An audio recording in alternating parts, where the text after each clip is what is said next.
జై శ్రీరామ్. అందరికీ నమస్కారం అండి. ఈరోజు మనం శ్రీరామనవమి పండుగ యొక్క విశిష్టత విశేషాలను తెలుసుకుందాం. శ్రీరామనవమి హిందువులకు ఒక ముఖ్యమైన పండుగ.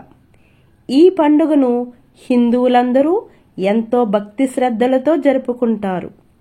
శ్రీరాముడు వసంత ఋతువులో చైత్ర శుద్ధ నవమి గురువారం నాడు పునర్వసు నక్షత్రపు కర్కాటక లగ్నంలో సరిగ్గా మధ్యాహ్నం 12 గంటల వేళలో త్రేతాయుగంలో జన్మించాడు.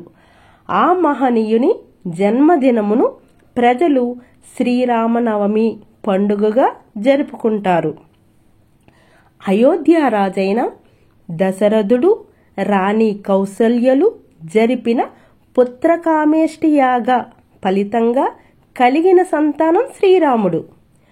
శ్రీ మహావిష్ణువు దశావతారాలలో 7వది రామావతారం.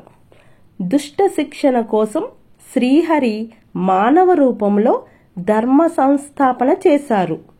శ్రీరామనవమి రోజున వీధులలో పెద్ద పెద్ద పందిళ్లు వేసి సీతారామ కళ్యాణం చేస్తారు. శ్రీరాముడికి అరటిపళ్ళంటే ప్రీతికరం. శ్రీరాముణ్ణి కొలిచేటప్పుడు అరటి పండ్లతో నివేదన తప్పనిసరి. ఇళ్లల్లో కూడా యథాశక్తిగా రాముణ్ణి పూజించి వడపప్పు పానకం నైవేద్యం చేసి అందరికీ పంచుతారు. అలాగే ఉత్సవాల్లో భాగంగా వీధుల్లో అన్నదానం నిర్వహిస్తుంటారు. శ్రీరామనవమి రోజున సీతారామ కళ్యాణం చేయిస్తే సకల శుభాలు అష్టైశ్వర్యాలు చేకూరుతాయని ప్రజల ప్రగాఢ విశ్వాసం. శ్రీరామనవమి రోజున పానకం వడపప్పు ప్రాధాన్యత ఉంటుంది. దీని వెనుక ప్రాకృతిక పరమార్థం ఏమిటంటే ఇది వేసవికాలం కాబట్టి వీటిని ప్రసాదం రూపంలో సేవించడం వల్ల మనుషులు ఆరోగ్యం ఆయుష్ అభివృద్ధి కలుగుతాయని ఆయుర్వేద పండితుల అభిప్రాయం. శ్రీరాముడు పితృవాక్య పరిపాలకుడు. ప్రజలను కన్నబిడ్డలా పాలించిన రాజు. భార్య ప్రేమ కోసం పరితపించిపోయిన భర్త. క్రమశిక్షణ కలిగిన వాడు వీరుడు. వేదాంతాలు తెలిసినవాడు. చేసిన మేలు మరవనివాడు. సర్వజీవుల పట్ల దయ కలిగినవాడు. ఇలా సకల గుణాభిరాముడిలో 16 ఉత్తమ లక్షణాలున్నాయి.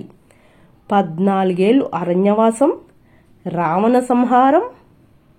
తరువాత శ్రీరాముడు సీతా సమేతంగా అయోధ్యలో పట్టాభిషిక్తుడయ్యాడు.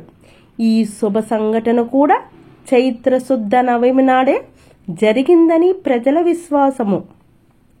ఇదే రోజు సీతారాముల కళ్యాణం కూడా జరిగింది. అందుకే చైత్ర శుద్ధ నవమి నాడు భద్రాచలంలో సీతారామ కళ్యాణాన్ని వైభవంగా నిర్వహిస్తారు. కాబట్టి ఏటా చైత్ర శుద్ధ నవమిని శ్రీరామనవమిగా వేడుకలు సీతారామ కళ్యాణం ఎంతో భక్తి శ్రద్ధలతో ప్రజలు జరుపుకుంటారు. చివరిగా మీ అందరికీ శ్రీరామనవమి శుభాకాంక్షలు. Thank you for watching. మీకు ఈ వీడియో నచ్చితే షేర్ చేయండి. Thank you.